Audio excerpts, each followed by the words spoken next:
Hi, and welcome to Dollars and Making Sense, a weekly show about finance, money, and investing. I'm your host, Ray Treverson from OTG Capital.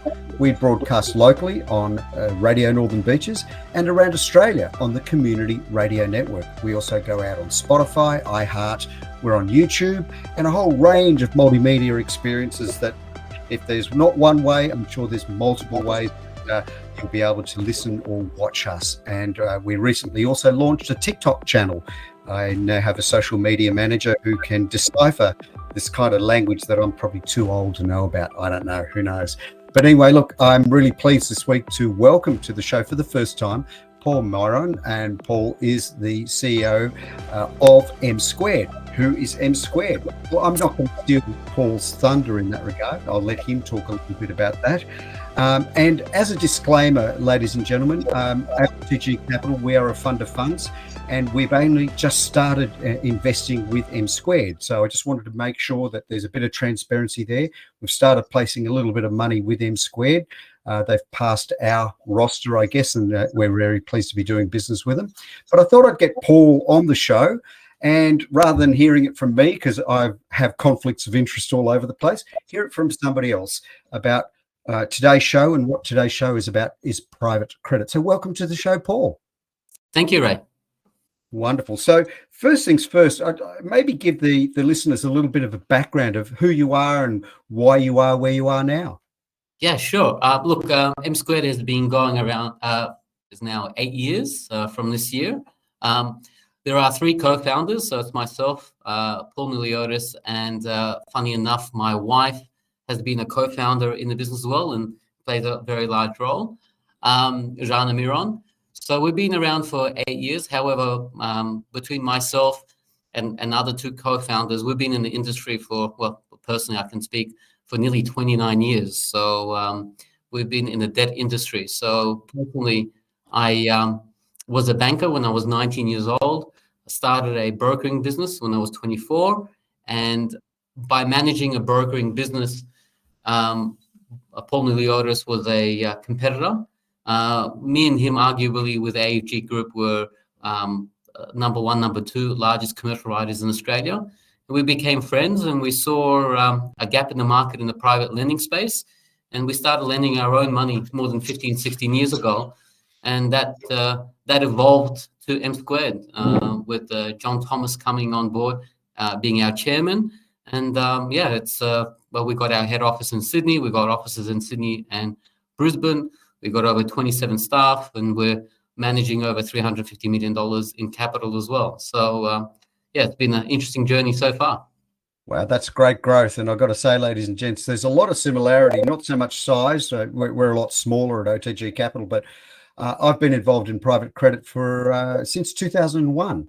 So, but I come from a very, very different background. I come from an IT background. And one of the things, Paul, I've loved chatting to some of you guys that I've met at conferences is the kind of technology that we're using right now, for example, on Zoho and a lot of things. So that's kind of my passion. But I guess my passion is also making money for me and my clients. And I guess one of the things I'd like you to explain maybe to the listening audience, what is private credit and why is it such a hot topic these days?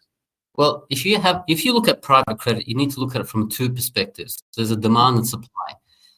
And the two parts of it as well is that you have borrowers. And the borrowers are looking for alternative ways to finance things, which normally the bank is unable to do. So it's a bit of a misconception that private credit does the stuff that the bank rejects, but sometimes it can't be further from the truth. There are parts of the lending market that requires speed, more flexible terms, and agility as well, and structured products that the bank can't offer. I'll give you a really good example. When we started our business 8 years ago, there was a significant niche in the market from a borrower perspective, where developers would finish a block of apartments of 10 units, 4 would be sold off the plan, and 6 would remain. The banks, because they had strict capital requirements in relation to the construction loans, they would say, you have to refinance that somewhere else. And the banks were unwilling to do short-term lending for the developer to actually sell down property. Now, that's just one example And so as a fund manager in private credit, it's our job to find opportunities in the lending market where there are gaps, where we believe that it's the best risk and reward for our investors. So that probably sums up the market. The funding gap in Australia is growing, reportedly, and by the way, Ray, there's not much data in relation to private credit, but EY have done a bit of analysis on the private credit market in Australia, and they believe that the private market is about $200 billion in value. There's other reports saying it could be even higher than that. Yeah, that's roughly the same number, and I guess that term that I was looking for and just thinking while you were talking is residual stock. So the idea of residual stock is something that people trying to buy off plan, all of a sudden they got caught short. And bridging finance is something that I saw, when I first started getting involved in private credit. Bridging finance was something that caught a lot of buyers unawares, and again, the banks were unwilling to do what was required, and so short-term lenders stepped in. Now, I guess mortgage-backed securities is another term I've seen. MBS is another one. MBI, mortgage-backed investments. I use ABIT, asset-backed investments. So there's a whole range of different terms, but there's one that we don't use anymore called debentures, and that's got a rather sort of past from the GFC days, doesn't it? That's right. Look, and I think from an educational piece here in Australia, we can't even agree as an industry body to what type of terminology that we use to describe ourselves. How are investors supposed to understand the difference between my fund or another fund? It's a very long-winded explanation in relation to what you have to do to actually understand the points of difference. Now, for example, we can't do a loan based on our constitution unless we are secured by physical property. Now, private credit is not a homogeneous entity, meaning that every single mortgage is so different. So, for example, we take security over a first mortgage security over a residential, commercial, or industrial property. We decide from a credit perspective of how much gearing we offer that borrower, and we structure it well, and we manage that, and then investors share in the interest income from that particular opportunity.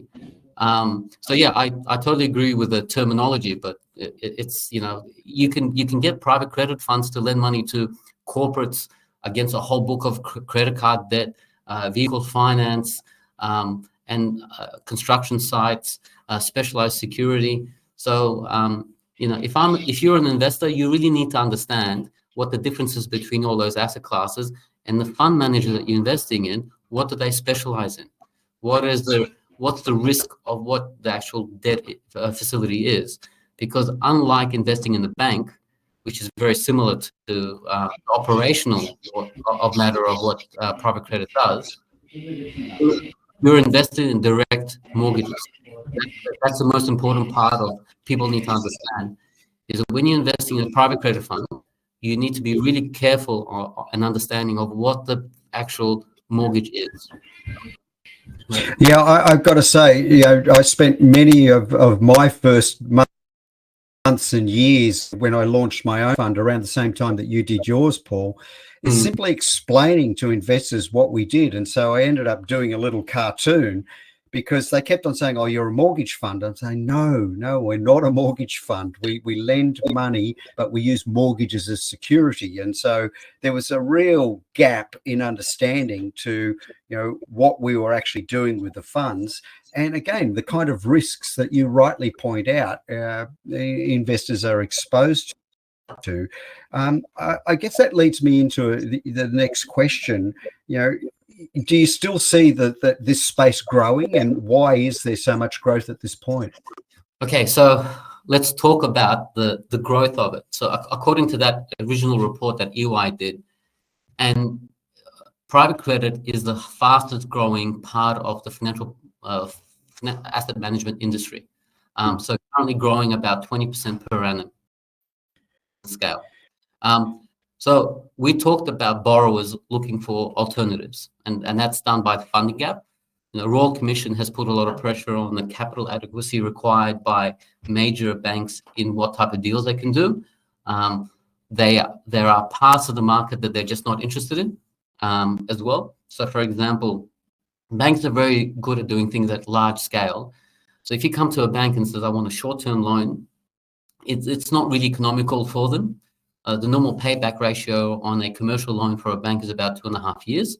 So if you want to get a commercial loan for 12 months, most likely they won't offer it. So from a demand perspective, it's growing, and that funding gap is increasing as well. On the investor side, that's a whole different conversation. 8 years ago, when I was telling people that I'm a private credit fund, most people did not understand what that actually meant. However, if you talk to financial planners now, they know what that terminology means, and they realize that they need to have a little bit more of exposure to it. So the latest research from US is that a good balanced portfolio could have about between 10 to 25% of the portfolio is in private credit, which is astounding because less than 2 years ago, we couldn't even categorize, if you're talking to financial planners or asset managers, they couldn't even categorize where we actually fit in. Are we a fixed income? Are we alternatives? Are we, now we're actually on the map in relation to people's portfolios. So yeah, that part is growing substantially. And the reason why that's actually happening now as well is that it's about these non-correlated returns. So that's another expression that's actually happening in the marketplace a lot more, is that a lot of people, the catchphrases before in your portfolio was diversification. Now people are understanding is diversification is not having a lot of assets that behave the same way in your portfolio.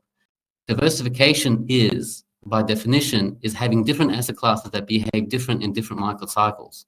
So, for example, if the share market falls by 10% and you have bonds in your portfolio, you want that to be non-correlated to your portfolio. Good point. Now, there was actually a really good study done by Zaya and Benz. They took 60 years worth of data and they looked at data between bonds and shares and mapped out the correlation. And at the moment, it's positively correlated by 0.6. What that means is that if the share market falls 10%, your bond portfolio will fall by 60%.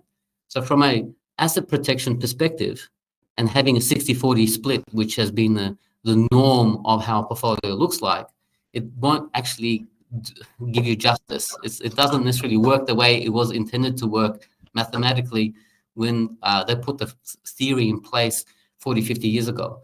So structurally, the world has changed, and they're looking for that non-correlated asset class, which private credit fits the market in your portfolio. So when you have downside risk, you're protected.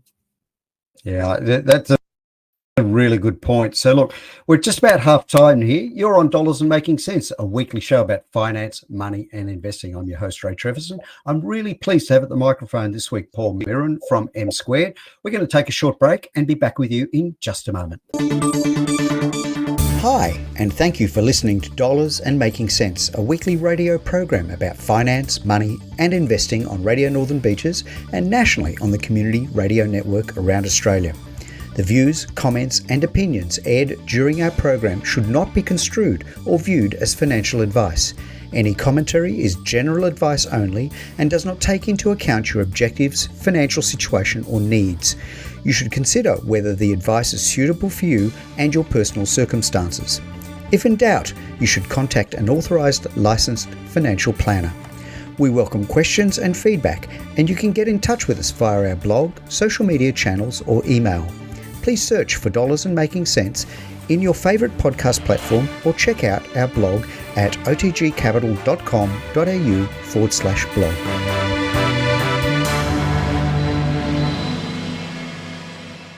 Hi, and welcome back to Dollars and Making Sense, a weekly show about finance, money, and investing. I'm your host, Ray Treverson. I have at the microphone this week Paul Miron, and he is the CEO of MSquared, a private credit organization, and one that we actually work with as well. And we talked about that when we first started the show. And before we went to the break, we were talking about the growth of this marketplace. And one of the things, Paul, we were talking about whilst we took our short break, I think there's a little bit of a myth that all of a sudden, with a whole bunch more people out there lending money, all of a sudden the market is awash with easy finance. That's not the case, is it? No, but it's not the case. But at the same time, it's such a hot asset class. 8 years ago, and I think most people didn't even know what it was, and now everyone is trying to get in. So I'm not sure, Ray, who's your hero as a fund manager, but mine, I'll share you mine. It's Howard Marks. And Howard Marks has a great saying, is that when there is too much money in the market and not enough opportunities, it's a time for you to be concerned. Well, so I agree, Paul, and you and I have both watched over the last number of years people lending to people that shouldn't be borrowing, and that still happens today. Yeah, and look, history doesn't repeat itself, but it rhymes. And I like that. And yes, a lot of people have a stigma in relation to private credit, and it has lost people money in the past. But if you actually dissect it a little bit more and understand it, and unfortunately, we're talking from a position where we're coming from within the industry, not from outside. Out of nearly 30 years of my experience, if you want to look at risk and understand debt, you have to take off your equity lens off, and appreciate that if a financial advisor or someone gives you advice to buy some shares and the market goes up, it's because the financial planner or advisor or whoever giving you that advice, it's because of he'll take credit for it. But if the market goes down, it's a market, and it's not necessarily their fault, because you have to expect that volatility if you're buying shares. With private credit, it's completely different. It's what's deemed to be asymmetric risk. And so if I lend money to a borrower and I lose money on behalf of my investors, the only person is to be blamed is the fund manager. And in private credit and in debt, I have to look at downside risk. And downside risk is this: I lend you money, okay, and I have to make sure that you're reputable, that you can afford it, that you have good character. But importantly, what is the security that I can take that if you can't pay me back, I can recover my money? Now, that is probably one of the most important aspects of it. And the type of security has to be very important as well. So what we look for is liquid physical assets, property assets. So let me explain what liquid property assets are. If you have a completed house or an apartment in a blue chip suburb in the metro area, and in the very rare situation that the borrower can't pay the money back and hasn't put the property on the market, we are given under the first mortgage ability to go to the courts and take possession of the property and to sell it. Now, if I'm lending money at 60% or 50%, the property market has to fall more than 30 to 40% before investors lose any of their capital. And that is the fundamental aspect of how it all works. Now, if you're taking possession of security against something which is more complicated, like a development site, rural property, specialized security, or something against a business, which is still considered to be secured, and the same terminology that we talked about can be confusing in our industry, they're all the same, but they're different, okay? And as an investor, you should be getting the best risk and reward for your money. So if you're putting your money into a fund that only does business lending and you're getting a return of 7%, but then over here you get 8%, but it's secured against the physical property, which one is better for you? Okay, no one out in the marketplace is going to advertise themselves to be the best option for you. So it's up to the advisor and it's up to the individual investor to actually understand that risk and reward mechanism, because it's a very dislocated market. I'm really pleased you've made those explanations, Paul, because my question you've already started answering about 3/4 of Mark's question, which are, what are some of the key criteria you look for when you assess a potential loan? And you've covered off a number of these facets. And in fact, certainly, at OTG Capital, we make certain assessments and say we will only deal in capital city, in Brisbane, Canberra, Sydney, and Melbourne. We don't do anything else because that's where we believe, as you've rightly said, there's liquidity. And if we need to turn the security property back into cash, we are more comfortable with that than something out somewhere else. And I mean, I've had this discussion with investors where they say, but my property out of Dubbo is worth a lot of money. And I don't dispute that. But the key element that you and I are looking for is, can I convert that back into cash quickly if I need to? And that becomes a different criteria to somebody else that might lend it for an entirely different reason. I have the same conversation with investors. I've never lost money with that particular credit fund before, so I trust them. But you have to ask your question, and this is a different in psychology, because you and I have lived through a GFC, and we've seen a credit cycle as well. Oh yeah. A lot of these debt facilities are not tested, and so I think the philosophy that I have personally is that every day that I wake up in the morning, I anticipate a black swan event. And the only test of your portfolio is in difficult times. When things are good, no one complains. But when things get tough, that's how you get tested. So the risk that you take in the portfolio is based on those criteria that I just mentioned. Yeah, they're interesting because, again, I just find I get frustrated. I wonder if this happens with you and your team at MSquared, Paul. I insist on my investors reading their documentation, and I try and force them to, but they don't always. I mean, do you find that's one of your frustrations as well? Look, you can read the document, and it states all the risks, but it's basically these type of educational pieces like you're doing, like right now, Ray, is what people need to be listening to actually understand or get an insight in relation to how it all works. I've been blessed that I've been in this industry for 30 years, and it comes to me at second nature. I appreciate from normal investors don't have that experience of working in the bank and understand how debt works. So the more conversation that we have, the better it is for everybody. And we are in Australia, in my opinion, very embryonic stages of that educational piece. Whereas in the US, people are a lot more familiar on understanding it, appreciating it. They're heavily invested in it, and it's not going anywhere. So all the stakeholders in industry need to be collectively talking about a lot more so that you can uncover the value. I guess in uncovering value, there's been a lot of interesting pieces in the last 6 to 9 months in newspapers like the Australian Financial Review, and they're kind of suggesting that the honeymoon is over for private credit.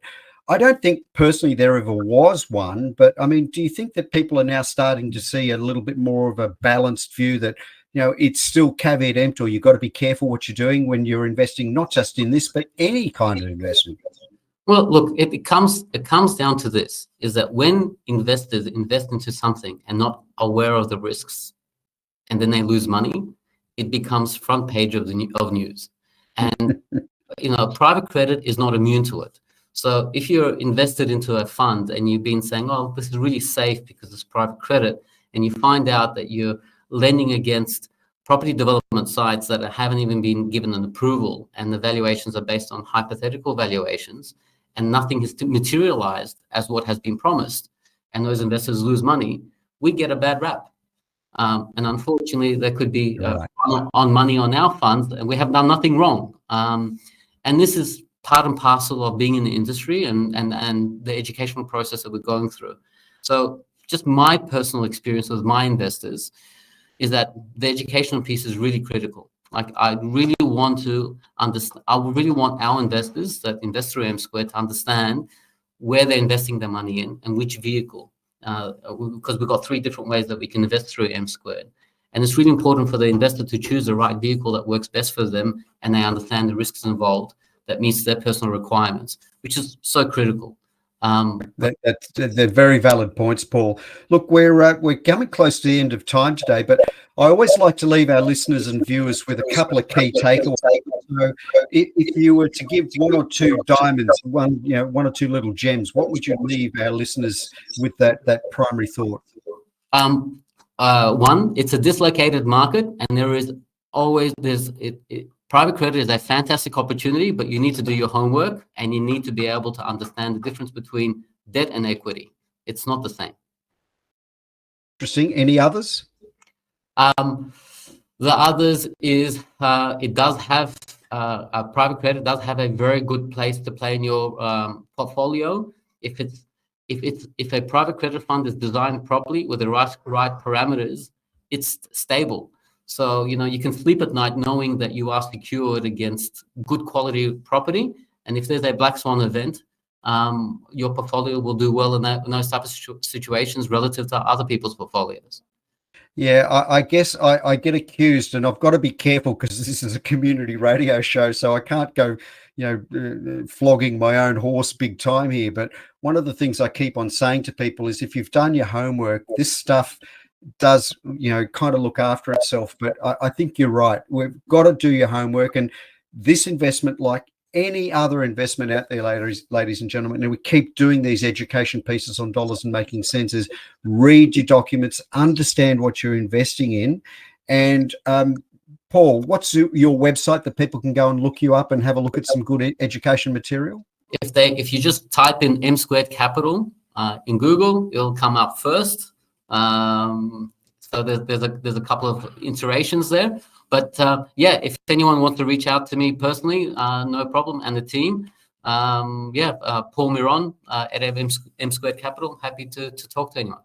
Wonderful. Paul, always a pleasure to have you on the show. I know it's been the first time, but look, I want to have you back because I think there is, the difference between debt and equity, I think is a good discussion to have so that people understand terminology. It's been really great having you here first time. I know we're going to have you back because private credit is still a really, really hot topic. Thanks for being on Dollars and Making Sense. Thank you, Ray. It's been a pleasure.